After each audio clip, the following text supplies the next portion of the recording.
What's up, guys? Welcome back to another video. December 31st, 2011, Zambia, Africa.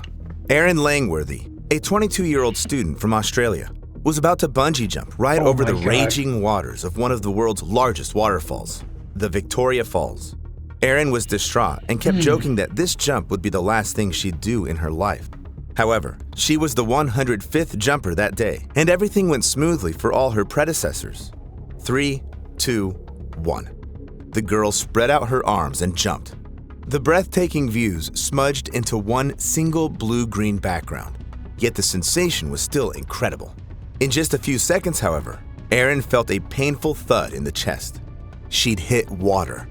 As it turned out, the rope got torn and the girl fell from a height of 40 meters.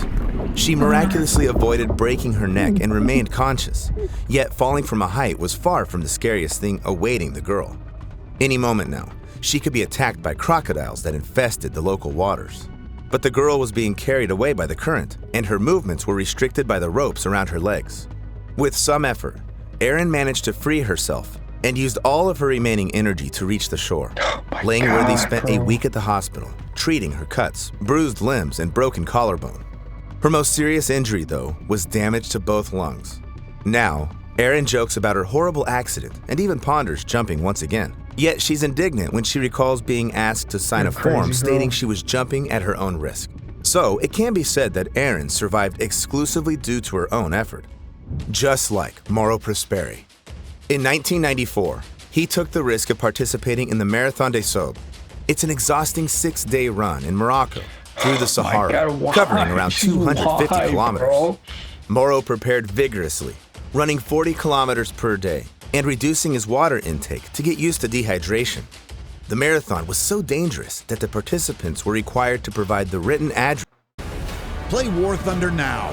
Join millions of players across the globe in massive battles on of where their body was supposed to be shipped in case of death. It scared Mauro's wife, but he was trying to assure her that the worst thing that could happen to him was getting sunburned. Finally, 80 daredevil participants started their run. The fourth day turned out to be the most difficult part of the marathon since a strong wind started blowing. Mauro was consumed by a yellow wall of sand. He was blinded, couldn't breathe, and the sand grains were hitting his face like thousands of needles. He hid behind a bush and waited for the sandstorm to be over, but it lasted for 8 hours. Mauro got super frustrated as before that, he ran in fourth place. Then he didn't even realize that it wasn't beating others to the finish line, but making it out of the desert, alive, that should have been on his mind. Only on the following day did Mauro understand that his map and compass were useless since around him, there were no signs or plaques installed specifically for the marathon runners. He'd gotten lost. Mauro kept walking through the desert for another few days. Soon, he ran out of water and had to drink urine. Eventually, the man came across a Muslim tomb with someone's dead body in it. He hid from the blazing sun in the building, but continued to be plagued by thirst. His plight was so immense that when the marathon runner found a group of bats in the sacred building, he drank the animal's blood. During that time, Mauro saw a helicopter and an airplane. The man lit up a fire and launched flares, but the pilots flew away from him for some reason. Mauro even wrote a death note to his wife and tried to kill himself, but miraculously survived.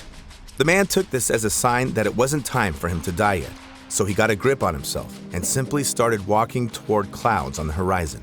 Following this course, the man stumbled onto an oasis where he saw footprints, and soon he reached some human settlement. The local women fed the poor guy and called the police. As it turned out, he'd gone 291 kilometers off course and crossed the Algerian border. Finally, he was taken to the hospital after 10 tough days of trying to survive in the desert. Mauro called his wife and jokingly asked her if she'd already organized his funeral. It took the man 2 years to fully recover, after which he took part in various challenging marathons. Sometimes, though, you can end up in such desperate situations that it's definitely impossible to survive without help from fellow humans. May 20th, 1999, in the mountains near Narvik, Norway, Anna Elizabeth Johansson Bogenholm was skiing down a steep slope as she'd done countless times before. This time, though, something went wrong, and the girl plummeted headfirst toward a frozen stream near a waterfall. At a great speed, Anna hit her head against the ice. In just a second, it cracked, and the girl fell into the icy water with her head and trunk. and her legs and skis stuck out from the surface.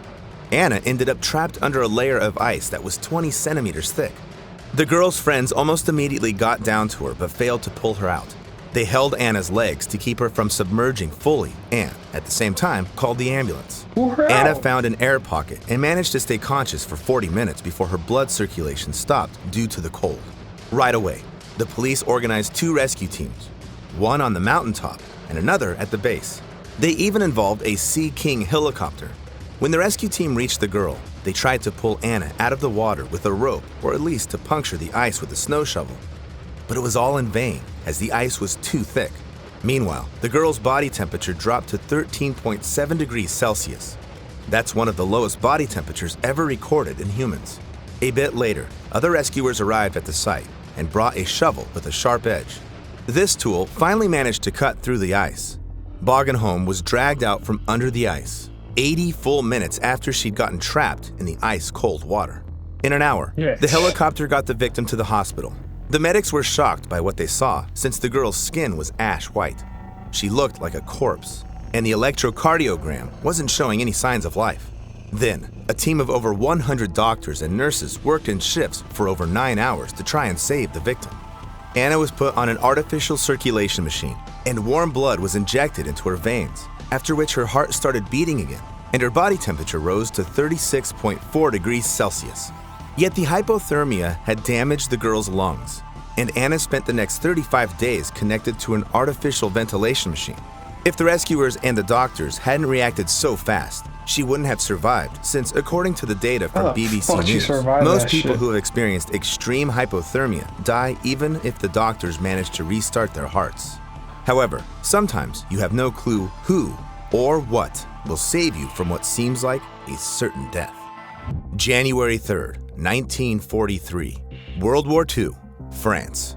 An American pilot named Alan Eugene Maggi was flying over Saint-Nazaire.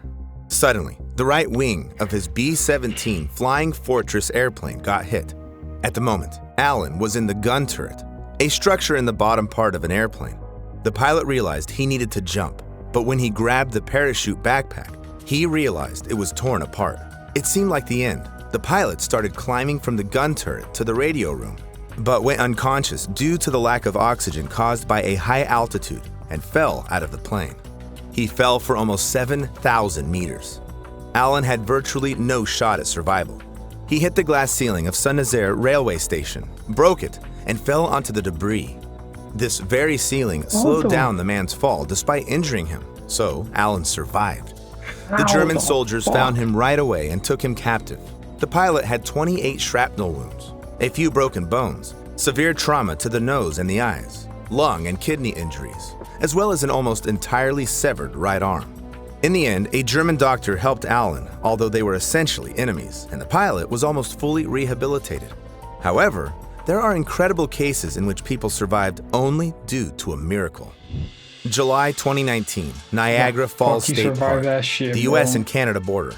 The local police officers received a message warning them of a man in critical condition who was right on the edge of Horseshoe Falls, the largest of the 3 waterfalls that make up the Niagara. The officers tried their best to get to the Canadian side of the park as fast as possible, but they were late. The man had climbed over the barrier, jumped into the raging water, and vanished in a fog cloud. It's almost impossible to survive if you've tumbled into Niagara Falls. In case of a fall, you plunge from a height of 57 meters into the turbulent water pool filled with large rocks. That's why, according to a newspaper called Buffalo News, 25 people choose this place to take their own lives every year. However, when the rescuers were combing the lower reaches of the Niagara in search of the body, they suddenly saw its owner, calmly sitting on the rocks by the riverside, alive. The man's identity remains undisclosed, and the authorities have refused to give any additional information about the case. The only thing we know is that he had suffered non-life-threatening injuries and was taken to the hospital for further medical help. Yet I know a story that has even more mysteries. What the fuck? April 5th, 2015, Emile Cellier offered his wife Victoria to jump with a parachute. The couple went to the Army Parachute Association base in Netheravon, Wiltshire. Victoria had been engaging in this sport since she was 16, and her experience was enough to jump without an instructor. The woman stepped out of the airplane's open hatch and jumped from a height of 1,200 meters. She tried to open the main parachute, but failed. Victoria had a small knife on her, so she cut off the main parachute and tried to open the emergency one. This didn't work either. The people watching this horror from the ground said that Victoria was being tossed around like a rag doll. She was plummeting with an ever-increasing speed, moving at 97 kilometers per hour. As soon as the woman hit the ground, it became clear she couldn't have survived. When Victoria was found, she had a broken pelvis, a few fractured vertebrae and ribs, but she was still breathing. This was because she landed on a plowed field, which cushioned the fall. When Victoria came round, Emil was next to her. She told her husband she loved him, but for some reason, he said nothing in return. The police assessed the parachute and noticed someone had tangled the main ropes and removed 2 out of 4 slinks, the structures that keep the ropes on the dome. As it turned out, Emil had accrued debt due to his passion for an affluent lifestyle and other women. Cecilie had been planning to murder his wife and received the insurance payment of £120,000. Emil was sentenced to 18 years behind bars. Victoria, on the other hand, survived despite her many injuries and wrote a book about her bitter experience, which she called I Survived. All the cases I've covered above look like miracles, but the last few stories I've saved for you involve incredibly improbable narrow escapes. July 28, 1945, a few months before the end of World War II, New York. Lieutenant Colonel William Franklin Smith Jr. was transferring Army officers from Massachusetts to Newark Airport in New Jersey. However, after reaching New York, he made a fateful mistake. The city was shrouded in a thick fog, and instead of turning left after Chrysler Building, Smith accidentally turned right. As a result, the plane ended up over Manhattan. Due to the many skyscrapers, airplanes were only allowed to fly here at an altitude no less than 609 meters. But Smith's airplane was only at 278. This caused the plane to hit the Empire State Building between the 78th and 80th floors. The vehicle's wings fell off immediately, and the fuel tank exploded, causing a fire in the building. Lieutenant Colonel Smith and his 2 crew members died, along with 11 civilians who were inside the skyscraper. You're asking, where's the incredible survival story? The thing is, when the airplane crashed into the Empire State Building, 20-year-old Betty Lou Oliver was in the elevator. The force of the impact threw her out of the cabin. The ambulance workers found the girl with severe burns and put her in another elevator to get her to the first floor. Yet the plane crash damaged the elevator's cables. So when Betty was passing the 75th floor, they gave out and snapped. The elevator rushed down at a crazy speed. The cabin hit the concrete shaft floor and crushed it like an eggshell. All 6 cables attached to the cabin and the automatic braking cable were torn. This means that the cabin fell with no braking system whatsoever. The rescuers immediately rushed to get the girl from under the debris, but there was almost no hope of her surviving. However, when they retrieved Betty's body, to their surprise, it still had a pulse. Betty's life was likely saved because the elevator cabin slowed down due to air pressure in the relatively hermetically sealed shaft. In addition, the severed cables fell onto the shaft floor before the cabin and lay there like a spiral. This also softened the fall. The girl stayed in the hospital for 4 months and was unable to go anywhere without her wheelchair. But her survival is a veritable miracle. Yet the most incredible story I've ever heard happened to Anatoly Bugorsky in 1978. The Soviet scientist was working with a particle accelerator called the U-70 synchrotron, which at the time was the largest elementary particle accelerator in the Soviet Union. This device is similar to the Hadron Collider, since both use electromagnetic fields to accelerate charged particles to extreme speeds. However, the synchrotron is less powerful. It's used in medicine to treat cancer with radiation and create radioisotopes for diagnostics. The method of checking whether the U-70 synchrotron is working correctly was still underdeveloped back then, and Anatoly just put his head inside the accelerator to take a closer look at everything. However, the employees forgot to turn off the device. So when the scientist got inside, he suddenly saw a blinding light that was brighter than 1,000 suns. 76 billion electron volts zapped through Bugorsky's skull. Just to compare, in standard cancer proton radiation therapy, we use no more than 250 million electron volts, radiating at a speed 300 times lower than what Bogorsky got. Despite all this, he survived and didn't even feel any pain. However, he didn't say anything to anyone. Anxious, he went home and started awaiting radiation sickness symptoms. At night, the left side of his face started swelling, and by the morning, he dared to finally engage medical professionals. They told the patient he didn't have a long time left since his radiation trauma was too serious. A beam of approximately 300,000 rad had pierced his head. For the average person, a dose of 400 rad is already sufficient to be fatal. But time kept passing, and the man stayed alive. Bogorsky lost his hearing in one ear and suffered from epilepsy, but kept living. It's because he, unlike victims of Chernobyl and Hiroshima, where people received high-energy gamma radiation with their entire bodies, Bogorsky got the dose in one spot, and with minimal dispersal. Today, Anatoly is 82 years old, still alive, and still doing science. Such cases happen once in a million. It's truly a miracle. On October 3rd, 2021, Ruth Hamilton from a town called Golden in Canada was woken up by her dog barking. The woman bolted out of her bed and went to see what happened. Suddenly, something broke the ceiling in her bedroom. Ruth returned to the room and saw that on her bed, there was a meteorite. If the dog hadn't woken her up, the space rock would have killed her. Me? Comment with stories of when you ended up a step away from a deadly accident. Subscribe to my channel. There are a lot of exciting stories about people ending up on the edge between life and death.